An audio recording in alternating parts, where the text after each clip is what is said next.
noches, Ecuador. El día de hoy tendremos en los pubs de Cruza el Dato a Andrea González Nader, candidata presidencial. Esta es su presentación.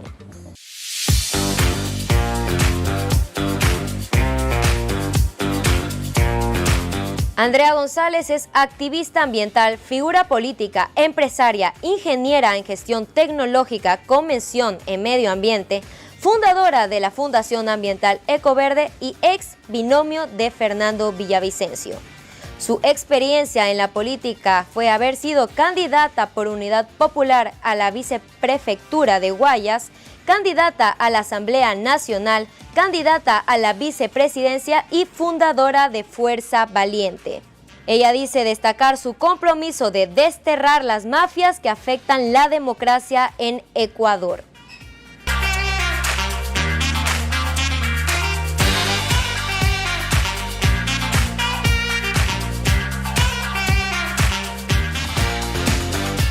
Buenas noches, Ecuador. El día de hoy nos encontramos con Andrea González Nader. Mi nombre es María Gracia Jaramillo. Yo soy Juan Salazar. Y esto es Cruza el Dato. Bueno, Andreita, ¿cómo estás?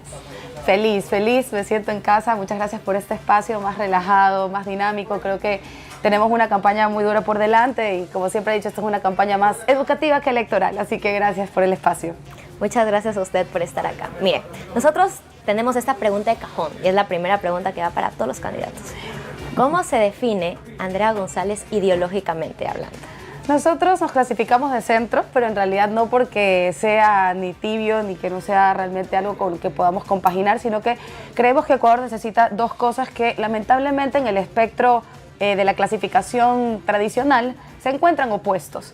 Nosotros creemos que la empresa privada ha sido sistemáticamente desplegada a través de esta constitución que la ve como una excepción. Creemos que la participación a través de la libertad económica, que hayan menos impuestos, un poco más de aire para el emprendedor, normalmente se clasifica de derecha. Por otro lado, entendemos que hace falta una conciencia ambiental y social de una manera muy profunda en Ecuador, que es parte de la reparación del tejido social, y todo eso normalmente se clasifica en la izquierda. Entonces no somos realmente de centro, sino que unimos o juntamos, por así decirlo, lo mejor de estos aspectos. Libertad económica con conciencia ambiental y social. Ok. Mire, hay más o menos algo que dice mucho la gente y es que hay candidatos que, por ejemplo, dicen deberían dejar su candidatura para hacer el contra al correísmo y se lo ve mucho en redes sociales. ¿Usted qué opina? ¿Qué mensaje le daría a esa gente? Nosotros no nos hemos clasificado como anticorreístas per se, sino más bien como anticorrupción, porque dentro de estos casos de corrupción que vemos, no solamente está el partido del correísmo, sino que también está el PSC, que tiene sus representantes en la cárcel. Entonces, cuando hablamos de anticorrupción, no solamente es anticorreísmo, y al final del día, Correa no es candidato, el candidato que lo representa, la candidata que lo representa, no despierta, creo yo, mayores pasiones. Entonces, es realmente ponerle mucho a salsa, realmente al egoísmo es algo que te genera una pasión, o así lo percibo yo. Como algunos presidentes que tenían el carisma de una papa y tampoco generan estas pasiones, ¿no? Los ismos son eso. Creo que el país está lleno de ismos. Y al contrario de no ser ni chicha ni limonada, lo que sí hemos dejado claro es que la corrupción es inaceptable, no importa si es de derecha o de izquierda. Y también creemos que los partidos pseudo llamados de derecha y de izquierda, coludidos en los casos de corrupción de la Fiscalía, jamás han representado su ideología. Creemos que se han comportado políticamente tanto sus bancadas en la Asamblea como sus proyectos políticos totalmente ajenos a una derecha libertaria que buscaría una mayor participación de la empresa privada y un mayor control de la corrupción de esto. Y por otro lado, una izquierda que en lugar de educar se ha propuesto hacer una ideología como parte de su estructura y defender a sus intereses personales de cada uno de sus dinosaurios. Perfecto. Andrea, coincidencialmente, las dos candidatas a la presidencia de la República son apellido González. Así es. Las dos únicas mujeres. Exactamente. ¿Cómo te ha ido en esta precampaña lidiando con eso, de que las dos sean González y que sean las dos únicas mujeres? Bueno, es un apellido común en Ecuador también. Yo soy muy orgullosa del legado que represento. Yo soy el legado de mis padres y creo que mi legado son mis hijos también. Por mi parte, mi familia González vive en Cuenca, como te comentaba, casi todos son vaqueros, son muy pegados a la naturaleza. realmente para mí ha sido parte de este desenvolvimiento y por qué escogí esta carrera, haber podido crecer entre la sierra y la costa. Ser mujer en la política siempre es complicado, a las mujeres se nos exige mucho más, las mujeres somos más exigentes con nosotras mismas también, pero creo que me gustaría ver una candidata que se represente a sí misma. Lamentablemente creo que la otra candidata mujer es un títere de un prófugo de la justicia que no puede tener su representación en la papeleta y por ende la está utilizando. Mal que lo diga así, pero ser tonta útil no es un espacio válido para una mujer que tiene sus propias ideas, y creo que ella las tiene. Entonces me gustaría escucharla hablar por cuenta propia, pero creo que somos pocas las candidatas que hemos participado sin un bozal y sin un padrino atrás que nos diga qué hacer ni qué decir. Retomando un poquito el tema de las desigualdades que mencionabas, y entrando en materia de planes de gobierno y de propuestas de campaña, ¿qué propone Andrea González para reducir las brechas de desigualdad en el Ecuador? ¿Hablamos de género o de nivel económico? Todas las dos, todas las brechas. Bueno, hay muchas brechas, incluyendo también la tecnológica, por supuesto, incluyendo la informática, la informativa o la información que nos llega a cada uno. Pero hablando de la de género específicamente, nosotros creemos que la independencia económica es la principal arma que tiene una mujer para poder defenderse de la violencia. Creemos que cuando una mujer llega ya a una casa morada o rosada, o pónganle el color que quiera, ya el daño está hecho y ella igual tiene que regresar, porque probablemente tienen niños que dependen de esa situación económica. Nosotros hemos propuesto un plan preventivo que, en lugar de esperar a que ellas ya estén maltratadas, y por supuesto las casas de acogida son importantísimos. En primer lugar, un levantamiento de información. Tenemos ya la tecnología, no sé si ustedes recuerdan, en pandemia aquí en Guayaquil se utilizó una aplicación que se llamaba SoSafe. Esta aplicación te permitía hacer una denuncia anónima con GPS, que es importantísimo porque aquí muchas de las denuncias de violencia intrafamiliar se quedan hasta antes de poder prevenir, sino ya cuando sucedió lo que no queríamos que pase. Entonces, dos cosas. En primer lugar, devolverles el poder de denunciar de manera segura, porque en estos momentos lamentablemente el país no confía en los sistemas de seguridad como tal, como el 911. Creen que van a ser de alguna manera espiados o que el vecino de alguna manera se va a enterar que él mismo llamó a denunciar. Por otro lado, el tema de la economía, el tema de la independencia económica de estas mujeres es para nosotros prioridad. Luego viene el tema de las acogidas, porque esto es cuando ya no estuviste presente para prevenir eso. Por otro lado, el tema de la brecha, de la diferencia económica, eso es un reto para Latinoamérica en general. Nosotros creemos que la repartición de la riqueza que genera un país viene de la libertad de la empresa privada de dar empleo. Cuando un Estado es, de alguna manera, el empleador de más del 50% del país, yo considero que es un secuestro de la democracia. Ya lo vivimos durante el socialismo del siglo XXI. Si más del 51% del país trabaja de alguna manera directa o indirectamente para el Estado, siempre van a votar por la teta. Entonces es necesario separar y darle ese aire a la empresa privada para poder repartir mejor las riquezas a través de un gobierno que viva de los impuestos, pero no de los recursos no renovables que en teoría deberían servir para sacarnos del subdesarrollo y no para pagarle las cenas en París al presidente de turno mientras Miguel Bosé le canta. Entonces se supone que la idea era invertir toda la bonanza petrolera para salir del subdesarrollo, y Bombita no está feliz porque no sembramos petróleo, hemos sembrado corrupción, hemos sembrado ideología, hemos sembrado partidismo, pero no hemos realmente roto esta brecha de desigualdad económica que tanto se jacta de supuestamente buscar el socialismo del siglo XXI. Y en materia de seguridad, yo escuchaba hace días una entrevista tuya en radio y hablabas del plan que se tiene para controlar la frontera marítima y controlar también los puertos. ¿Puedes comentar algo de eso, por favor? Totalmente. Mira, aquí nosotros hemos pasado un elefante por la sala durante muchos años y esto ha sido sistemáticamente. Y mi opinión como candidata es que en su momento el socialismo del siglo XXI, que tenía tal vez alguna cosa en común con la ideología de las FARC, le pactó por esta pseudo paz nuestro territorio marítimo a las FARC para que puedan hacer lo que les dé la gana. 16 años después ya no solamente tenemos a la FARC en nuestro mar, sino que hay submarinos de tercera generación de la mafia albanesa instalados en Esmeraldas. Por eso nuestro candidato a la vicepresidencia es un contraalmirante de la Marina que te cuenta, así es, Galo Moncayo, que te cuenta cómo el socialismo del siglo XXI fue desvalijando nuestra Marina y nuestra Armada, que, ojo, no soy una persona que apoya la violencia, ni soy belicosa, ni bélica, pero es necesario entender que nosotros teníamos glorias navales, que eran importantes para la historia y para el patriotismo que hemos perdido. Estas historias épicas de nuestras batallas en alta mar, y cuando tú veías un marino te inspiraba respeto. Nuestro cholo pescador era una etnia protegida, que no solamente compartía el conocimiento de las caletas, puertos y el manglar, porque el manglar es uno con marea arriba y otro con marea abajo. Esta desconexión que ha habido entre nuestras etnias costeras y su protección, que ancestralmente debe ser este terreno, eso es soberanía, para nosotros fue pactado en una pseudopaz que en estos momentos ya se les salió de las manos. Es importante recordar o entender que en Ecuador lo que no sale por el mar no entraría por frontera norte y frontera sur. Entonces, no sirve de nada tapar un caliche si tienes un hueco por otro lado, y creemos que es un elefante en la sala que a propósito, no por error, ha sido hecho durante estos años para negociar una pseudopaz con, en su momento, una fuerza paramilitar que tal vez tenían algo en común de la ideología, pero no me vengan a decir que la mafia albanesa tiene algo en común con ninguna ideología de ningún partido del país. Entonces, el elefante en la sala es ese. En el momento que tú recuperas la soberanía en el territorio marítimo, Ecuador deja de convertirse en la salida de toda la droga de Latinoamérica, porque yo les hago una pregunta. ¿Por qué Ecuador, teniendo menos costa en el Pacífico mismo que Colombia y Perú, y no siendo productor de cocaína, tiene que salir toda la cocaína por nuestra costa? Algo hacemos en el mar de Ecuador que hace que absolutamente toda la cocaína quiera salir por aquí, y eso se acabó.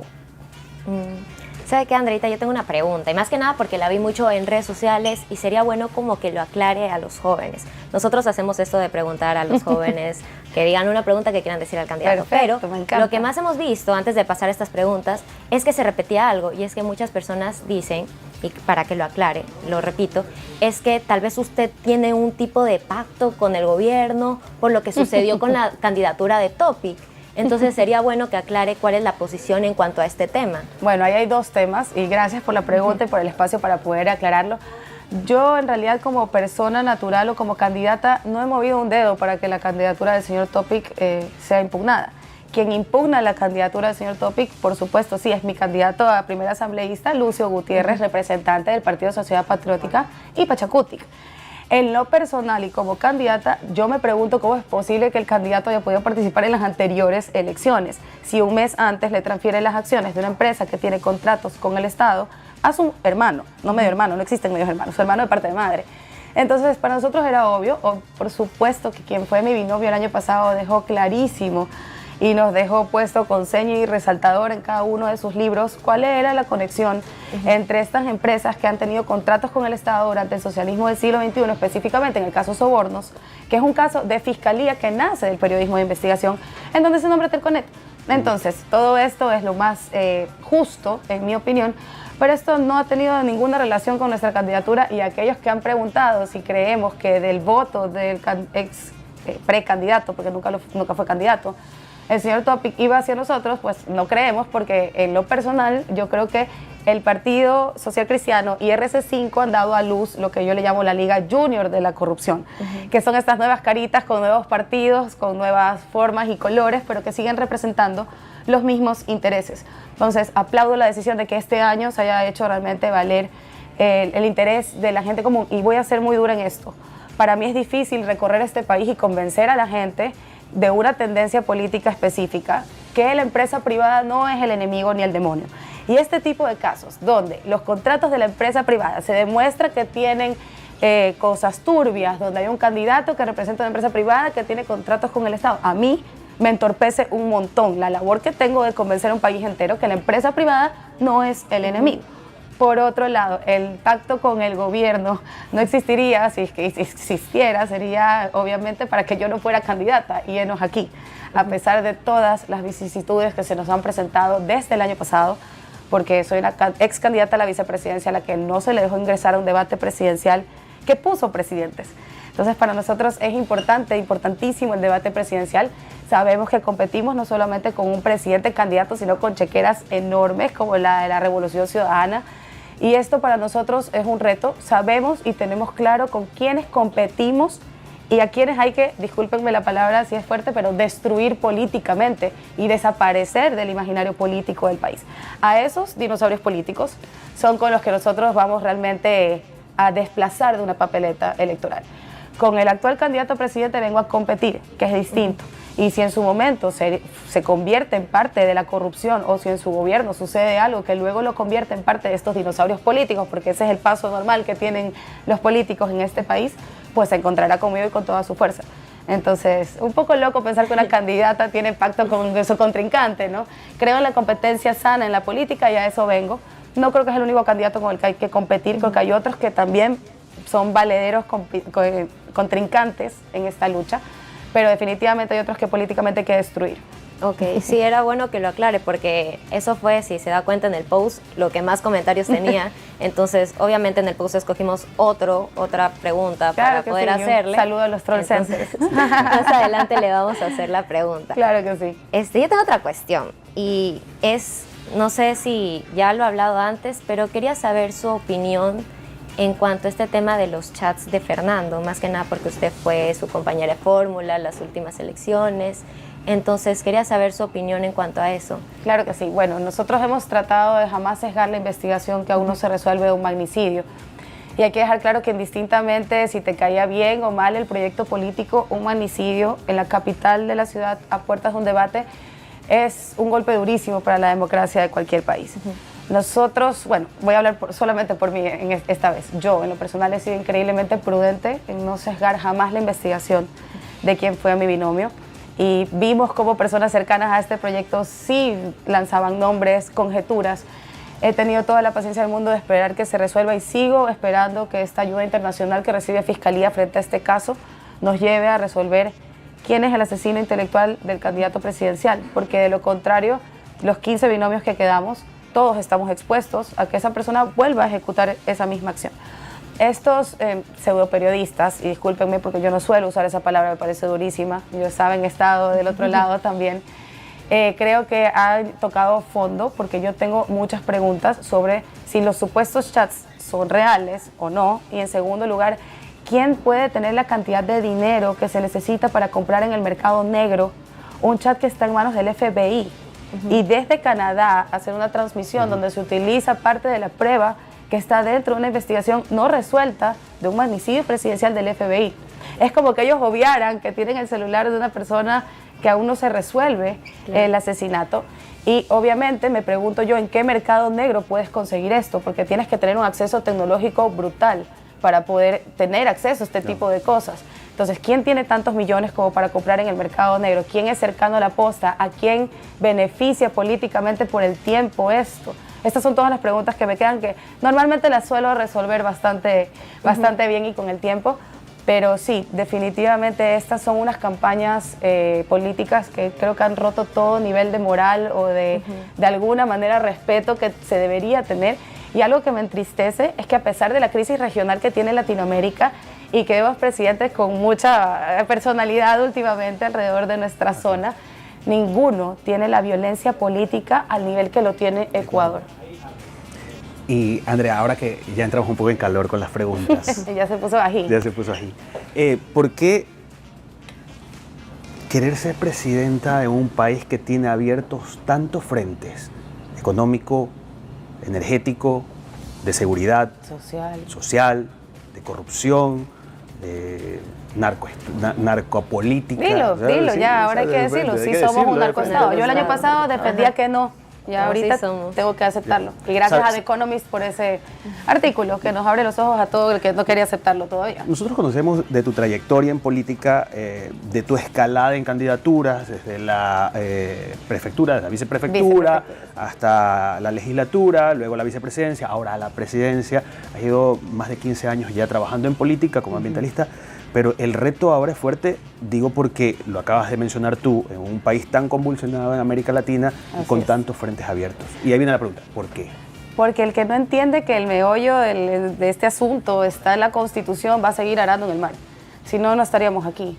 Sería imposible que yo resuelva con coritas una herida de puntos, que es lo que creemos que ha venido haciendo cada uno de los políticos. Y nos guste o no, en mi opinión, no es que nos guste o no, respeto las otras. El último presidente que ejercer el poder fue Rafael Correa, porque él cambió e hizo las cosas y puso una constitución a su medida. Lamentablemente ejerció el poder para motivos personales, pero fue un presidente que cambió para siempre la historia de la política de este país utilizando su puesto de poder. Para bien, para mal es lo que podemos discutir. Nosotros creemos que la solución del país y el motivo por el cual Ecuador está insostenible, y por eso nuestro plan de gobierno se llama Ecuador Sostenible, no porque sea ecológico o porque nos guste abrazar arbolitos, como cierto exministro cuando tuvimos 40 ministerios, sino porque creemos que Ecuador está en un estado insostenible financieramente, económicamente, social, ambiental. No hay un Ecuador a largo plazo. Para mí es difícil hablarle a mis hijos y decirles pensar en un Ecuador a largo plazo por la situación en la que estamos en este momento. Pero Ecuador no es insostenible, está insostenible, que es diferente. Porque este país es de lo más sostenible financieramente. Y por eso siempre les nombro Bombita, y un saludo para Bombita, porque es que el camino estaba claro en el 76, cuando tú regresas a la democracia luego de la dictadura, nadie se había perdido en estos caminos vericuetosos de ideologías absurdas que ahora son un fracaso y que han demostrado ser dañinos para el mismo país de su concepción, que es Venezuela, peor para un país ajeno que está adoptando una constitución chavista. Porque no somos Venezuela, nos guste o no, no somos Venezuela, somos distintos. Y un abrazo enorme a nuestros queridos venezolanos. Tengo mucho que me une de la historia de ellos, quiero muchísimo, mucha gente de Venezuela, pero somos distintos. Ecuador es un país distinto a todos los demás, incluso por su diversidad étnica. Entonces, la propuesta es una nueva constitución porque creemos que esta constitución, no porque la hizo Rafael Correa y me cae mal, no porque el socialismo del siglo XXI no me gusta, es porque después de 16 años aquí están los números. 8.000 muertes violentas en el 2023 con un magnicidio. La deserción escolar en el techo. Los jóvenes son parte de las mafias y andan cantando Rulay, pero no porque vieron un TikTok, sino porque tienen 16 años sin bachillerato especializado, sin tener un acceso fácil a una premilitar. Y para aquellos que dicen, ay, el retorno de la premilitar obligatoria, deben entender que hay personas y nuestros jóvenes están siendo tan vulnerados en sus lugares seguros, que este chico que ahora porta un arma, o perdónenme que me ponga así de dura, este chico que ahora su madre le llama el descuartizador. A lo mejor, si le hubiesen dado la oportunidad de pertenecer o sentirse seguro del lado correcto de la historia, no estaría del otro lado. Pero a lo mejor ese chico empezó a portar un arma por primera vez en su vida porque la tienda de su madre la robaban a cada rato, porque su hermana fue violada, porque buscaba, de alguna manera necesitaba una protección. Entonces esto no fue de la noche a la mañana, y quien no entienda eso, y perdóname, pero yo sí creo que las mujeres tenemos un poquito más de olfato social en general, y el hecho de haber sido profesora durante 7 años de adolescentes en una ciudad tan violenta y convulsionada como Guayaquil, te da esa visión, porque ellos han visto a los jóvenes, los han utilizado para que sean parte de su ideología. Y si no hay estado, papi, mami, tú no sirves para nada, ni puedes salir de tu hueco. Y no es así. Nosotros necesitamos jóvenes empoderados, informados y productivos, pero del lado correcto de la historia. Entonces, quien no entienda todo esto, ni la ruta de la corrupción, definitivamente se metió a soldado, pero no va a aprender a marchar, porque realmente para Andrea, la vía es el reformismo. Así es, completamente. ¿Y usted cree que netamente la culpa es del correísmo o hay también responsabilidad de los gobiernos que siguieron después del correísmo en cuanto a todo lo que está sucediendo hoy en día? La culpa es del electorado. Aquí la culpa no es del correísmo. Yo también fui engañada. En su momento salí que era 9 de octubre, vestida de blanco, a gritar fuera, corre afuera, con Jaime Nebot de cabeza, y ahora que está claramente coludido en los casos de Metástasis y Purga, comparten el mismo juez, compañero y compañerito. A todos nos han visto la cara, y está bien, todos podemos confiar, pero aunque pegue y mate marido es no, pues no, ya te das cuenta, abres los ojos. Nosotros recibimos con mucho gusto bases que están realmente descontentas de años de haber sido... ellos lo perciben así, utilizados por una ideología que jamás representó esos objetivos.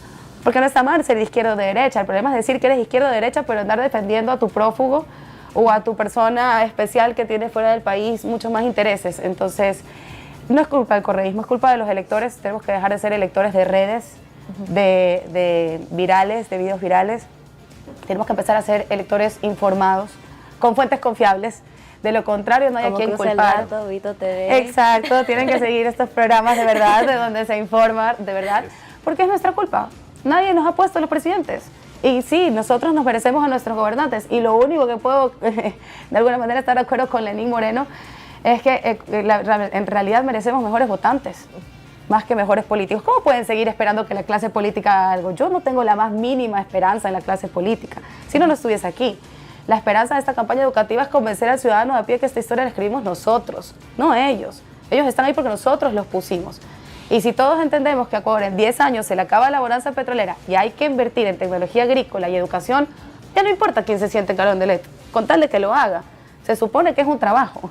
Claro. Entonces, en tanto trabajo digno y honrado. Un trabajo digno y honrado. En tanto y en cuanto seamos electores de redes sociales y que bailen al ritmo que estos dinosaurios políticos nos pongan, la próxima vez que quiera quejarse en el ex o en el Twitter, mejor vaya al espejo y hable con usted mismo, porque en realidad somos nosotros los que hemos decidido llegar hasta acá así. Y sabe que le voy a dar un dato ahí que encontramos justamente. Cruza el dato. Te voy a cruzar un dato, Andreita. Mire, encontramos que según el Barómetro de las Américas, el 32% de los ecuatorianos justifica el pago de sobornos. Somos el segundo país en la región, con el índice altísimo. O sea, pero si Odebrecht casi quiebra cuando come Ecuador, comparado con Brasil y los otros países, al otro de un departamento, al otro un carrito, en Ecuador casi quebramos Odebrecht con las coimas de Ecuador. Es de loco, es un país que lo tiene todo. Porque ustedes saben, ustedes que recorren la noticia y a través de eso también recorren el país. Este país lo tiene absolutamente todo, siempre lo ha tenido. El problema es que nos han convencido, somos como el elefante que le ponen el grillete y se lo sueltan, pero ya no se puede mover porque cree que siempre va a estar en una prisión. Nos han querido convencer que somos un país de pobres, de ignorantes, que somos pobres porque queremos, porque no podemos salir adelante. Cuando tú te sientas como candidata presidencial con los embajadores europeos, y hablas de Ecuador, te dicen, pero es que Ecuador no es un país pobre ni de escasos recursos. Es un país en vías de desarrollo, pero el sueldo básico está muy por encima de los países realmente pobres o de escasos recursos, como se lo dice formalmente. Entonces hay que abrir los ojos, tenemos todo. Pero ya decía Santa Marenita que Ecuador se iba a acabar por los políticos. Y es realmente ahí donde es un jalón de orejas al electorado. Es verdad. Mire, ahora vamos a seguir con las preguntas que hemos tenido. Esto es para ser un poquito más objetivos. Son las preguntas que van a tener todos los candidatos. Que hemos hecho un secreto, ya está calor medio. En plenas épocas navideñas. Claro, que vayas ambientando. Que no te toque el jefe, la típica. A ver, ahí saque un papelito y déselo a Juan para que se lea. Yo nunca me he ganado, pero ni una licuadora. Así que a Juan dele para que le lea. Y yo le leo el siguiente. Claro. El nombre dice Vito, yo sabía. No, ¿Qué piensas sobre el impacto de la inteligencia artificial en el desarrollo económico y social del país? Increíble, me encanta. Nosotros hemos propuesto reducir la burocracia y eso es como el cuento del gallo pelón, ¿no? Volver la mirada al campo y reducir la burocracia son cosas que, perdónenme la palabra, la ha prostituido la política populista. Nosotros, la única manera de poder salir de la burocracia es a través de la inteligencia artificial. Tienes 200.000 personas que trabajan en este momento en procesos burocráticos. Y esta propuesta de mayor libertad económica habla de que tú mañana puedas vender este café lo más rápido posible. Y que si vas a cobrar impuestos, yo pueda recibir un rédito de esos impuestos. Es decir, una calle segura, que la gente, mi cliente salga y no lo roben, que la luz esté bonita, ¿ok? Para que yo pueda vender más café y seguirte pagando más impuestos. Pregúntenle, hasta en El Padrino sale, eso es economía básica, si no lo entendemos así. En este caso, nosotros creemos que se ha convertido en un vacunador el Estado. Que tú para vender este café no solamente tuviste que tener un permiso, sea en el gobierno local o el gobierno nacional o quien sea, o cualquier ministerio, sino que probablemente para que salga antes de que quiebres, tienes que coimar al funcionario para que te lo ponga rápido. Para las colitas, tú sabes, ahí le invitas un juguito a la niña, porque ya... Eso es lo que está mal y eso es en lo que se ha teletransportado o lo que creemos que pasa en las vacunas, en el tema ilegal. Esta es vacuna para arriba y vacuna para abajo. ¿Cómo eliminas ese proceso burocrático? A través de inteligencia artificial. Si tú quieres vender un café, yo necesito saber que tienes todos tus documentos en regla y que en el SRI no debes nada. ¿Para qué necesitas un ser humano en medio? Entiendo el ARSA que tiene que ir ahí a ver las cucarachas, pero el resto de cosas se puede manejar de manera mucho más eficiente. Y me van a decir, te volviste mi ley, vamos a votar a todo el mundo. Vamos suave, porque no hay que votar a todo el mundo. Puedes hacer esta transición tecnológica con esa gente. ¿Cuál es el mejor ejemplo? El cambio cajero automático de la banca. Antes de que hubiesen cajeros automáticos, a lo mejor ustedes son muy chicos, pero mi abuelita quería que la niña linda del banco la atienda, ¿ya? Y ella no quería ir a un cajero. Hubo personas que se quedaron en esa parte porque no querían un cajero. O sea, aparte de que la plena daban miedo, uno sacaba el billete esperando que no se te quede la mano ahí metida. Pero esta transición no votó a todas las personas de los bancos. Se quedaron aquellos que, en primer lugar, ayudaban a la ciudadanía a subirse a este nuevo método, porque imagínate, es tu dinero, ¿sabes cuánto costó esa transición? Si logramos hacerlo con los cajeros automáticos, podemos hacerlo con la burocracia y, por fin, con la inteligencia artificial. O sea, con Andrea no hay motosierra. Nada, aquí todo es AI, no mentira. A ver, y por último, una pregunta más. Uy, no. Que me salga Jarita, que me salga Jarita. No mentira. A ver, Ahí está. dice así. ¿Qué Todos van a querer que les estrategia, toque Jarita de amigo secreto, estoy segura.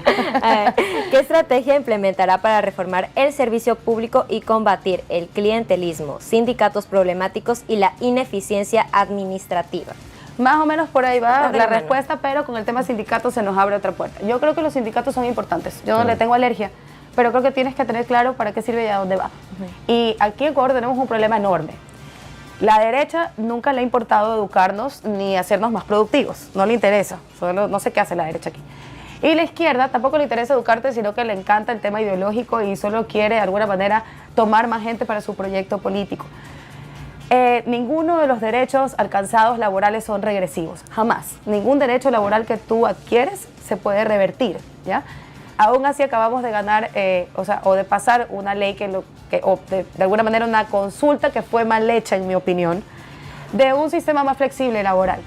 ¿Por qué? Porque hubo una campaña pero brutal de parte de la mal llamada, entre comillas, izquierda, en la cual se convenció a personas que los derechos laborales iban a ser totalmente regresados o retrocedidos si se aceptaba este nuevo formato de una flexibilidad laboral distinta.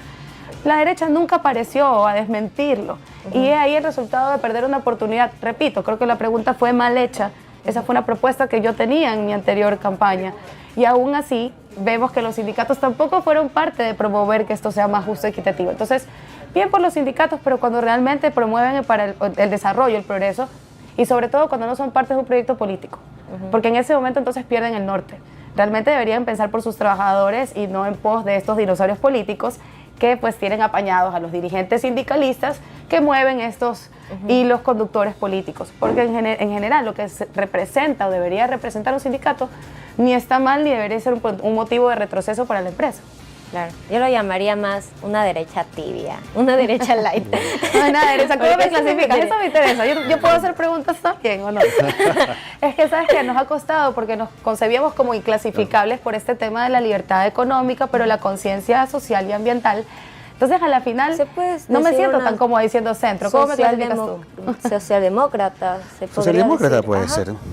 Una derecha light, eso suena sin azúcar y sin gluten. No, socialdemócrata con azúcar, es centro. Azúcar, sí. Sí, nosotros creemos que es la manera más fácil de comunicarlo, pero creo que mucho más eficiente es decir, promovemos una libertad económica con conciencia social y ambiental. No es muy difícil entenderlo. Claro.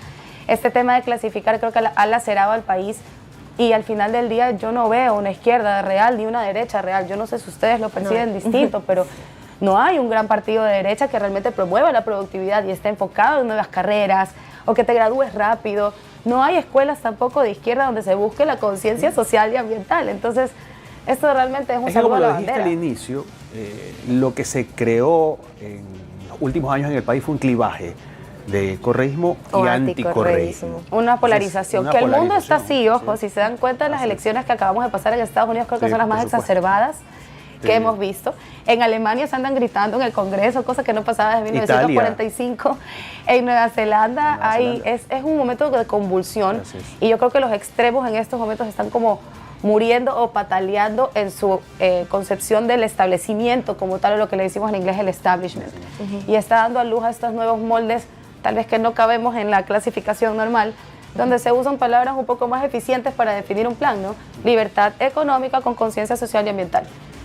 Clasifícame centro derecha, como partido de fútbol, ¿qué jugamos? Delantero en todo caso, pero sí es importante hablar con palabras que la gente te pueda entender, porque decir derecha e izquierda creo que aquí en Ecuador no sirve de nada. No, la verdad. Ya se agotaron las categorías. Así es.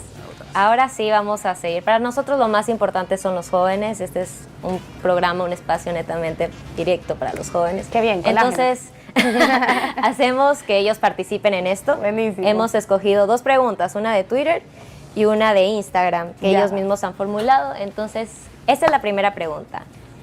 Gorky Navarrete pregunta, ¿cuál es su plan para el manejo eficiente de los hospitales públicos, general e IES? Buenísimo, gracias Gorky por esa pregunta y saludos porque siempre leo sus opiniones. Realmente, gracias por existir en el Twitter. Entre tanto troll uno necesita algo de humanidad.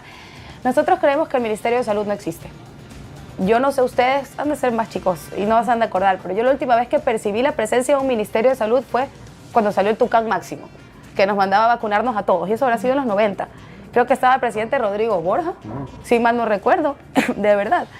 Hasta tan atrás me voy y soy una persona de 37 años que ese es el último recuerdo que tiene un Ministerio de Salud, dejando fuera la pandemia, presente en nuestra vida diaria, rutinaria, preventiva, como debe ser, ¿no?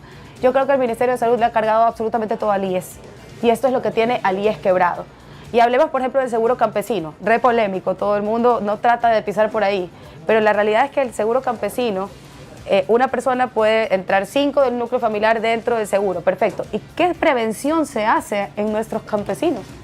¿Alguien se preocupa porque la cantidad de metales pesados que tienen estas personas en la sangre no llegue a niveles donde luego tengan que tener una enfermedad catastrófica? En primer lugar, por humanidad. En segundo lugar, por economía, porque tienes un IES quebrado. donde tienes a 5 personas campesinas expuestas a un montón de químicos por su propia labor, con cero prevención, pero cargándole absolutamente todo al IES. No, estamos locos, es totalmente insostenible. La sostenibilidad financiera, tanto del Ministerio de Salud como del IES, o sea, la sostenibilidad financiera del IES sí depende directamente de cuánto le carga el Ministerio de Salud, que en mi opinión personal está totalmente ausente. No hay campañas de prevención. Yo me he recorrido este país hace 2 años y en mi vida he visto una clínica para tratamiento de adicciones en este país. ¿Dónde están metidas? No lo sé.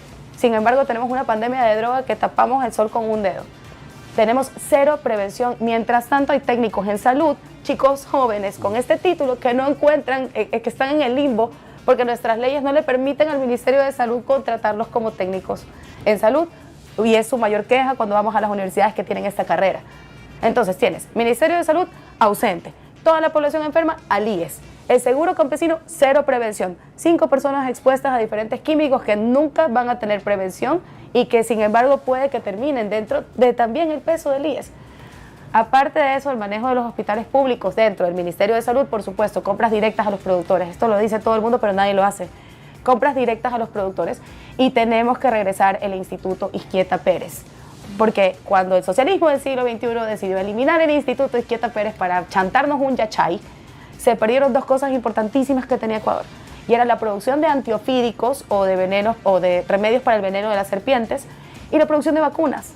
Y nuestro Montubio, nuestra etnia Montubia, está expuesto a los venenos de 2 serpientes que son maravillosas y no hay que matarlas, solo hay que tener cuidado, por favor, pero son la coral y la X.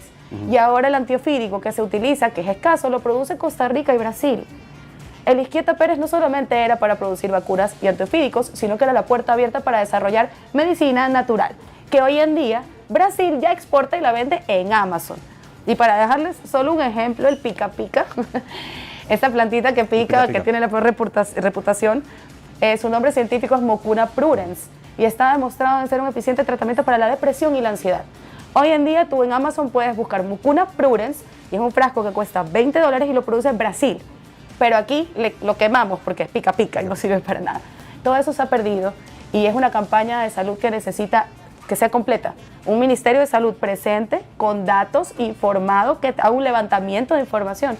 ¿Cómo es posible que no haya un mapa de cuáles son las mayores enfermedades en cada región del país? Para entender el tema de la desnutrición infantil, debería haber un Ministerio de Salud presente ahí. Entonces, que exista el Ministerio de Salud va a hacer que el IES de por sí también tenga un poco más de aire y, por supuesto, erradicar la corrupción, ¿no? No podemos tapar el sol con un dedo, hay una mafia enquistada en el IES y debe ser erradicada. Muy bien, y vamos con la segunda pregunta, que es la pregunta de Instagram. Dice Toño Heredia: ¿aplicaría algunas ideas que tenía Fernando Villavicencio para combatir el crimen organizado? Pero por supuesto, parte de las investigaciones que ahora tiene Fiscalía nace del periodismo de investigación y ustedes como periodistas saben cuánto le ha dado el periodismo a este país. Realmente es de valientes descubrir y alzar abajo de las alfombras lo que nadie quiere decir. Nosotros siempre hemos sido muy claros, somos anticorrupción, no anticorreísmo, y dentro de eso hay muchos espectros, son espectros, muchos aspectos y espectros también. Y entre fantasmas no se pisan la sábana, entonces es importante estar limpio y no deberle nada a nadie para poder luchar contra la corrupción. En ese sentido mantenemos la línea del año pasado, pero esta es la campaña de Andrea González Nader y yo me represento a mí misma, no soy lamentablemente como la otra persona que no puede hablar por ella misma. Y el hecho de no haber participado de un partido político que está coludido en los casos de corrupción y no haber sido parte ni de los gobiernos ni de los puestos de poder de estos gobiernos me permite poder luchar abiertamente contra todos ellos. Aquí no se le debe nada a nadie y creo que es el motivo por el cual tal vez ponemos nerviosos a algunos poderes que se han mantenido en este país desde hace más de 30 años. Pero claro, seguimos una línea anticorrupción, no necesariamente solo anticorreísta, porque corruptos hay bastantes más también. Perfecto, Andreita. Yo creo que eso sería todo por hoy. Lo que sí nos encantaría es que deje un mensaje para los jóvenes ecuatorianos que le están viendo y escuchando. Bueno, creo que Ecuador, nuestra cámara, buenísimo. Creo que Ecuador lo tiene todo. Creo que Ecuador necesita que más personas civiles de a pie empecemos a ser parte de la política desde nuestra trinchera, aquí hay dos valientes a mi lado, ya haciéndolo desde lo que saben hacer. Ecuador no necesita que la clase política nos maneje, sino que el ecuatoriano de a pie se apersone de esta historia. Y va a ser un poco duro lo que les voy a decir, pero comprenderán con mi experiencia. Nosotros tenemos que decidir si escribimos la historia de este país con la tinta de nuestro voto o con la sangre de nuestros mártires. Y ha llegado el momento de decidir. Entonces, yo sí le pido encarecidamente a mi generación, sobre todo a la millennial, que se ha propuesto ser apolítica durante todos estos años, que tome la decisión de ser responsable justamente del futuro del país, porque lo estamos escribiendo nosotros. Y ser apolítico no es lo mismo que ser apartidista. Y entiendo la desazón con los partidos, pero esta historia, estos dinosaurios probablemente no van a estar aquí para seguirla contando y nosotros vamos a seguir pagando la consecuencia. Electores informados y no de redes. Muchas gracias, Andrea. Gracias, Andrea. A ustedes.